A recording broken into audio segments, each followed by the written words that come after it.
देखिए छात्रों, आज हम अध्याय 1 संसाधन एवं विकास के लघुत्तरी प्रश्नों पर विचार करने जा रहे हैं, जो कि आपके सामने बोर्ड पर दिखाई दे रहे हैं।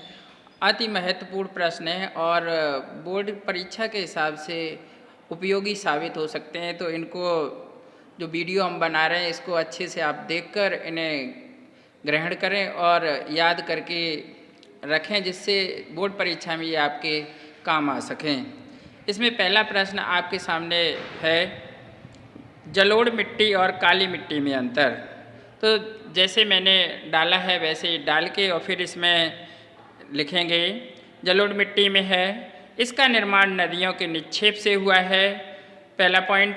और इसी तरह काली मिट्टी में पहला पॉइंट है, इसका निर्माण लावा सैलों के विखंडन से हुआ है। दूसरा पॉइंट है, जलोढ़ मिट्टी में इसका विस्तार पंजाब, हरियाणा, उत्तर प्रदेश, बिहार, पश्चिम बंगाल तथा नदी घाटियों में है। और दूसरा पॉइंट काली मिट्टी में है, इसका विस्तार मुख्य रूप से दक्षिण के पठार में और स्पेशली ये महाराष्ट्र में पाई जाती है।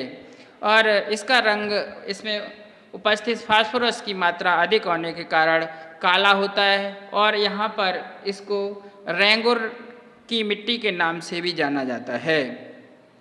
दूसरा प्रश्न आपके सामने है, भूमि की विशेषताएं। देखो छात्रों, भूमि एक अति महत्वपूर्ण संसाधन है, जिसमें भिन्न भिन्न प्रकार की वनस्पतियां उगती हैं और जिनसे हम और विभिन्न जीव जगत के समस्त प्राणी अपना भोजन प्राप्त करते हैं। तो भूमि के बिना शायद ही जीवन किसी का चल पाए।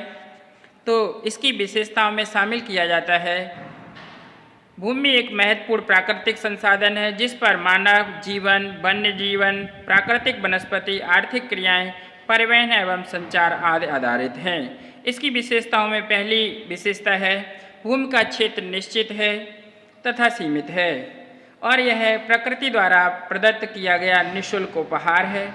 इसके क्षेत्र को बढ़ाया या घटाया नहीं जा सकता है। मनुष्य केवल भूमि के स्वरूप में परिवर्तन कर सकता है। और दूसरा पॉइंट है, मनुष्य को प्रकृति द्वारा भूमि में निःशुल्क उपहार के रूप में प्राप्त हुई है।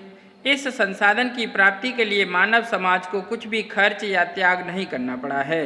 तीसरा बिंदु है, भूमि अनाशवान है। भूमि को ना तो उत्पन्न किया जा सकता है और ना ही इसका विनाश किया जा सकता है। भूमि मनुष्य केवल भूमि की उर्वरता में वृद्धि या कमी कर सकता है।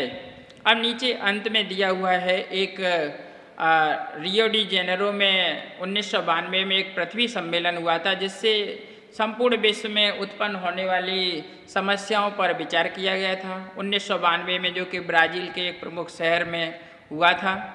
अंत में एक बिंदु दिखाई दे रहा है बोर्ड पे, भूमि सुधार के उद्देश्य। जब भूमि यदि खराब है और हमारे यहाँ जनसंख्या की मात्रा अधिक है, तो उसको जनसंख्या की मात्रा के अनुपात में देखते हुए भूमि में यदि सुधार नहीं किया जाएगा तो उसमें फसलों का उत्पादन नहीं होगा। अंततः हमें अन्न का जो आत्मनिर्भरता है उसमें समस्याएं आएंगी। तो हमें भूमि में सुधार करना बहुत आवश्यक है। तो इसके लिए प्रमुख जो उद्देश्य हैं वो इस प्रकार हैं। भूमि सुधार से तात्पर्य बंजर भूमि को उपजाऊ बनाने की प्रक्रिया है। इसकी आवश्यकता इसलिए पड़ती है क्योंकि अनेक कारणों से भूमि की उर्वरा शक्ति का ह्रास हो जाता है तथा मृदा धीरे धीरे बंजर हो जाती है। बार बार फसलें लेने के कारण मृदा शक्ति की उर्वरा शक्ति कम होती है, या इसमें अत्यधिक उर्वरक का प्रयोग करने से भी मृदा की उर्वरा शक्ति कम हो जाती है। तो इसको सुधार की बहुत ज़रूरत होती है। इसके प्रमुख उद्देश्य निम्नलिखित हैं। पहला है, बंजर भूमि को उपजाऊ बनाना। बंजर भूमि को उपजाऊ बनाने के लिए इसमें हरी खाद जैसे बाजरा, ढैंचा, इनका प्रयोग करते हैं और जानवरों से जो अवशिष्ट पदार्थ निकलते हैं, गोबर इत्यादि, इनको खेत में डालकर भूमि की उर्वरा शक्ति को बढ़ाते हैं। दूसरा है, वृक्ष एवं वनस्पति रहित भूमि में वनीकरण करना। जहाँ कहीं भूमि बेकार पड़ी हुई है उस पर पेड़ पौधे लगाकर भूमि को उपयोग में लाना। तीसरा है, भूमि में जैव रासायनिक तत्वों को संतुलन को सही करना, जिससे भूमि में जैसे केचुआ है इत्यादि जीवांशों की मात्रा अधिक होगी तो भूमि में अधिक उपजाऊ होगी और उसमें भिन्न भिन्न प्रकार की फसलों का उत्पादन हो सकता है।